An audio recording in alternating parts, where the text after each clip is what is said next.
فقيرة انتظرت ولدها 15 سنة كاملة. كل ليلة تطلع للطريق وتنادي: كريم يا ولدي تعال. الناس كلهم قالوا لها: خلاص يا أمينة، ولدك مات أو نساك. لكن فجأة في يوم ما تتوقعوا أحد، سمعت طرق على الباب، فتحت وشافت رجل طويل يبكي قدامها وقال كلمة واحدة: ماما أنا كريم. هل رجع الولد فعلا بعد 15 سنة؟ ولا هذه أمنية قلب محروق؟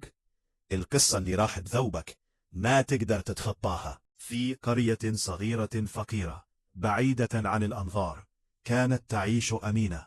بيتها بسيط، جدرانه من الطين والسقف من القصب، وكل شيء فيه يحكي قصة الفقر والصبر.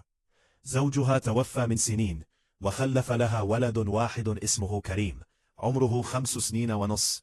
كريم كان دنياها كلها، ضحكته كانت تشفي جرحها، ويده الصغيرة التي تمسك يدها كانت أغلى من كل الذهب في الدنيا. كل يوم كانت أمينة تصحى قبل الفجر، تطبخ الخبز، تغسل الغسيل، وتمشي مع كريم على رجليها للسوق الأسبوعي. كان كريم يجري ويضحك ويقول لها: ماما أبي الحلوى اللي فيها صورة الطيارة. فتضحك أمينة وتقول: إذا رزقنا ربي يا ولدي، بشرط أشتري لك الطيارة كاملة. في يوم العيد الكبير كان السوق مليان ناس، والبهائم تصرخ، والدخان يطلع من المشاوي، والأطفال يركضون بين الأرجل. أمينة كانت تحمل سلة فيها شوية بيض وخضرة تبيعهم عشان تشتري لحم العيد. كريم ماسك يدها بقوة، عيونه تلمع من الفرحة. وقفت أمينة عند بائع الملابس الرخيصة عشان تشتري لكريم قميصا جديد. خلك هنا يا كريم، ما تبعد. أعطته درهمين يشتري فيهم كيس حمص محمص. بس في ثانية واحدة بس، اندفع رجل كبير يجري وراء سرقة محفظته، والناس صاحوا والزحمة زادت. كريم خاف، تراجع خطوتين ثم 3، واختفى بين الأرجل والعربات والنسوان. أمينة التفتت، ما لقت ولدها. كريم وين أنت يا ولدي؟ صاحت بصوت ما سمعه أحد من قبل. بدأت تدور في كل الاتجاهات، ترمي السلة، تجري بين الخيام. الناس ساعدوها، ينادون: ولد صغير، قميص أزرق، شعر أسود مجعد.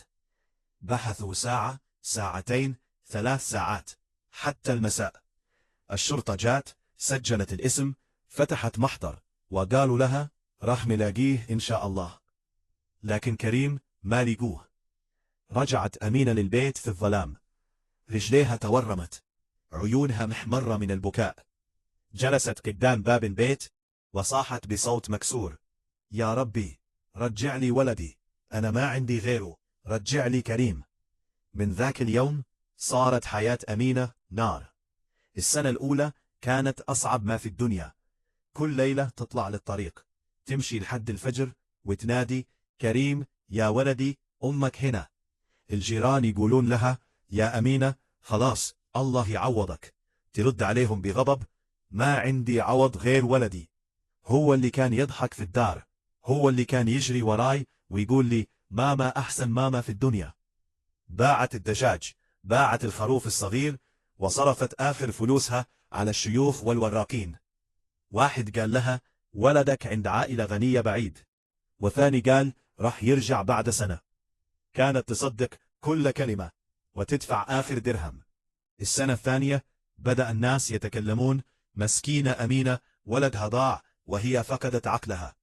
صارت تشتغل في الحقول من الصباح لليل، تحصد وتحمل أكياس على ظهرها، وكل ما تاخذ أجرها تشتري لعبة صغيرة أو حذاء صغير وتحطهم في الخزانة القديمة حق كريم. تقول لنفسها: لما يرجع رح يلقى كل شي جاهز. السنين مرت، 5 7 10 سنين. كريم كان غايب، بس وجوده كان أقوى من أي إنسان موجود. صورته الصغيرة الوحيدة معلقة فوق السرير. كل جمعة تمشي للمسجد، تصلي وتبكي وتدعي: اللهم رده ولو بعد 20 سنة، أنا رح أنتظره. القرية كلها صارت تعرف قصتها. الأطفال الجدد يسألون أمهاتهم: من هي أمينة اللي تجري في الطريق وتنادي على ولدها الضايع؟ والنساء يهزنوا رؤوسهن بحزن، قلبها محروق. لكن أمينة ما استسلمت أبدا. كانت تجلس كل ليلة قدام الباب، تنظر للطريق الطويل وتهمس بصوت مكسور: تعال يا كريم، أمك ما زالت واقفة، ما راحت وما راحت تمشي. ما كانت تعرف إنه القدر كان يحضر لها أكبر مفاجأة في حياتها، مفاجأة ما كان أحد يقدر يتخيلها. مرت السنين على أمينة كأنها سيوف في صدرها. كل يوم يطلع الشمس وكأنه يقول لها: ولدك ما رجع. بس هي ما استسلمت. صارت أمينة أقوى مما تخيل أي إنسان. الشعر الأسود اللي كان يلمع صار فيه خيوط بيضاء، والعيون اللي كانت تضحك صارت دايم محمرة من البكاء الخفي. بس قلبها ما تغير، كان لسه ينبض باسم كريم. في السنة الثالثة بدأت الناس في القرية يتعبون منها. واحدة من الجارات قالت لها: يا أمينة، خلاص يا أختي، الولد ربما مات أو ربما عاش حياة الثانية. أمينة ما ردت عليها بكلام، بس نظرت لها بنظرة فيها نار وألم، وقالت بصوت هادئ بس يقطع: لو ولدي مات كان قلبي حس فيه، أنا أمه، أنا أعرف. ومن ذاك اليوم صارت أمينة تتكلم أقل مع الناس، صارت تعيش في عالمها الخاص، عالم في كريم لسه صغير يجري وراها ويضحك. كل ليلة بعد ما تخلص شغلها في الحقول تجلس قدام الباب الخشبي القديم، تمسك الصورة الصغيرة الوحيدة لكريم وتحكي له كأنه قاعد جنبها: اليوم يا ولدي سويت لك الطبخة اللي تحبها، الرز بالدجاج، بس ما أكلت، انتظرتك، تعال يا كريم، أمك تعبانة بدونك. وبينما أمينة تنتظر في الفقر والألم، كريم كان يعيش حياة ثانية تماما في مكان بعيد جدا. اللي صار يوم العيد الكبير كان أغرب من أي فيلم. لما ضاع كريم في الزحمة، واحد من الرجال اللي كانوا يشتغلون في السوق شافوا طفل صغير خايف يبكي لوحده. الرجال هذا كان اسمه سالم، رجل فقير بس طيب القلب، يشتغل سائق شاحنة. شال كريم بين يديه وقال له: لا تخاف يا ولدي، أنا أوصلك لأمك. بس الزحمة كانت كبيرة والناس يدفعون والشرطة جات تسكر الطرق. سالم حاول يدور مع كريم ساعات بس ما لقى أمينة. في النهاية خاف على الطفل الصغير، خذ معاه في الشاحنة وقرر يوديه لأقرب مركز شرطة في المدينة الكبيرة. بس القدر لعب لعبة ثانية. في الطريق سالم اتصل بأخوه اللي يعيش في بلد بعيد ووصف له الولد. أخوه قال له: خذ عندك أيام وراح نلاقي أهله. بس الأيام صارت أسابيع والأسابيع صارت شهور.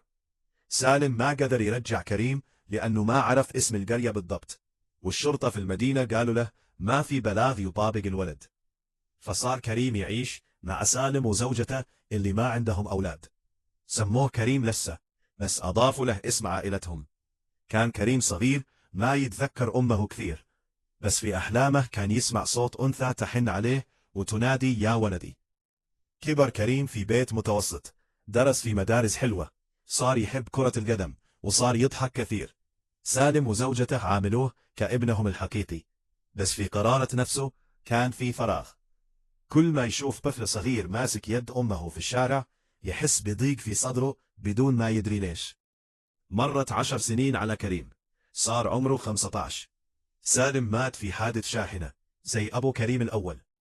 قبل ما يموت سالم قال لكريم بصوت ضعيف: يا ولدي، أنت مو ابني بالدم، أنت ابن أم كانت تنادي عليك في السوق. أنا حاولت أرجعك بس القدر ما ساعد. كريم صعق، ما صدق أول ما سمع. بس بعد ما مات سالم بدأ يبحث. سأل زوجة سالم، سأل الجيران، فتح الملفات القديمة ووجد صورة قديمة، صورة طفل صغير بقميص أزرق، وتحتها مكتوب: مفقود منذ 10 سنين، أمينة. قلبه وقف. هذه أمي؟ من ذاك اليوم صار كريم يبحث عن أمينة بكل الطرق. سافر، سأل، نشر صورته القديمة في كل مكان ممكن. بس القرية كانت بعيدة، والناس هناك ما عندهم إنترنت ولا تلفزيون. السنين مرت. كريم صار شابا طويل وسيم يشتغل مهندس، وقلبه لسه معلق بأم كان يحلم فيها. أما أمينة في السنة 12 مرضت مرضا شديدا. الجيران جمعوا لها فلوس العلاج وقالوا لها: يا أمينة، خلاص الله يرحمك، ولدك ما راح يرجع. بس وهي على السرير رفعت يدها الضعيفة وقالت: راح يرجع، أنا أحس فيه، قلبه يناديني. وفي يوم من الأيام، يوم ما كان أحد يتوقعه، وصل كريم للقرية. كان يسوق سيارة قديمة، قلبه يدق بقوة. سأل أول رجل شافه: تعرفون أمينة اللي ولدها ضاع قبل سنين؟ الرجل فتح عيونه: أمينة؟ أنت كريم؟ كريم ما رد، بس دموعه نزلت. ركض نحو البيت الطيني القديم. الباب كان مفتوح. وقف قدام الباب وشاف أمينة جالسة على الكرسي الخشبي تنظر للطريق زي كل يوم. ما نطق كلمة، بس أمينة رفعت رأسها ببطء وعيونها التقت بعيون ولدها. صاحت بصوت مكسور ما سمعه أحد في الدنيا: كريم يا ولدي، رجعت. وقفت أمينة على رجليها ببطء، كأن الزمن وقف معاها. عيونها اللي كانت دايم تنظر للطريق الطويل اليوم شافت فيه وجه ولدها. كريم وقف قدام الباب، طويل، رجل كامل، شعره أسود كثيف، وعيونه نفس عيون الطفل الصغير اللي ضاع قبل 15 سنة. ما تكلم أحد في البداية. الصمت كان أعلى من أي صوت. أمينة همست بصوت مكسور ما يشبه صوت إنسان: كريم يا ولدي، أنت حقيقي؟ كريم ما قدر يمسك نفسه، دموعه نزلت مثل الشلال. ركض داخل البيت الطيني القديم، احتضن أمه بقوة كأنه يخاف ترجع تختفي. أمينة صرخت صرخة فيها كل الألم والفرحة اللي حملتها 15 سنة. سقطت على صدره، يديها ترتعش وهي تمسك وجهه، تمسح دموعه، تقبل جبينه وتقول وهي تبكي: يا ولدي، يا نور عيني، رجعت لي، رجعت أخيرا. أنا ما مت، أنا عشت عشان أشوفك. كريم كان يبكي بصوت عالي مثل الطفل الصغير اللي كان: ماما، أنا آسف، أنا ما قدرت أرجع أسرع، بحثت عنك سنين، الله يشهد إني ما نسيتك أبدا. جلسوا على الأرض مع بعض، ما قدر أحد يتحرك. أمينة كانت تمسك يده بقوة، تخاف لو ترخيها يختفي مرة ثانية. بدأ كريم يحكي لها كل شيء، من اليوم اللي ضاع فيه، للسائق سالم اللي رباه، للموت اللي خذاه، للبحث اللي استمر سنين. أمينة كانت تسمع وتبكي، وكل ما يقول كلمة تقاطع وتقول: الحمد لله، الحمد لله إنك عشت، الحمد لله إنك رجعت لأمك. قامت بسرعة، رجليها الضعيفة ما حملتها، بس قدرت توصل للخزانة القديمة اللي في الزاوية. فتحتها بيدين مرتعشتين وقلعت منها كل اللي اشترته له على مدى السنين: لعب صغيرة متآكلة، حذاء صغير ما يناسب رجل شاب، قمصان قديمة، وحتى كيس حمص محمص جاف من سنين. حطتهم قدام كريم وقالت بابتسامة باكية: كنت أشتري لك كل سنة، أقول لنفسي لما يرجع ولدي راح يلقى كل شيء جاهز. شوف يا كريم، أمك ما نسيتك يوم. كريم شاف اللعب والحذاء الصغير انهار، احتضن أمه مرة ثانية وقال: ماما، انت أعظم أمي في الدنيا، أنا ما أستاهلك، بس ربي رجعني لك عشان أعوضك كل السنين. الخبر انتشر في القرية مثل النار في الهشيم. الجيران اللي كانوا يقولون مسكينة أمينة فقدت عقلها، جاءوا يركضون، يصرخون، يبكون. النساء دخلوا البيت يعانقن أمينة ويقولن: يا أمينة، الله استجاب دعائك، يا ربي ما خيبك. حتى الأطفال الصغار اللي كانوا يسألون عن الست اللي تنادي على ولدها الضايع وقفوا يشوفون المعجزة بعيونهم. في تلك الليلة، أول ليلة ينام فيها كريم في بيته الحقيقي، أمينة ما نامت. جلست جنبه على السرير تمسح شعره زي ما كانت تسوي وهو صغير، وتهمس: نام يا ولدي، أمك هنا ما راح أروح أبدا. كريم ما قدر يمسك نفسه، قال لها: ماما، أنا راح أبني لك بيت جديد، راح أخليك تعيشي زي الملكة، كل السنين اللي تعبتي فيها راح أعوضها لك. أمينة ابتسمت ابتسامة فيها سلام ما شافته من 15 سنة، وقالت: يا ولدي، أنا ما أبي بيت فخم، أبي بس أشوفك كل يوم، أسمع ضحكتك، أحس إيدك في إيدي، هذا يكفيني، هذا يكفي الدنيا كلها. وبعد أيام صار كريم يجيب أمينة معاه في كل مكان. سافروا، زاروا الأماكن وضحكوا وبكوا وعاشوا. الناس في كل مكان صاروا يحكون قصتهم، قصة الأم اللي انتظرت 15 سنة بقلب ما انكسر، وقصة الولد اللي رجع وخلى الدنيا تشهد إنه الصبر مفتاح الفرج. وكل ليلة كان كريم يقول لأمه قبل ما ينام: ماما أحبك أكثر من الدنيا كلها. وأمينة ترد عليه بنفس الكلمات اللي كانت تقولها وهو صغير: وأنا أحبك يا ولدي، أنت دنياي كلها. والقصة خلصت، بس الذكرى بقت، ذكرى إنه مهما طال الغياب ومهما حرق الصبر، الأم دايم تنتظر والولد دايم يرجع. إذا ذابت قلبك مع القصة اضغط لايك الحين عشان نعرف إنك إنسان حساس. اشترك في القناة وفعل الجرس عشان ما تفوت قصص حقيقية بعد كده.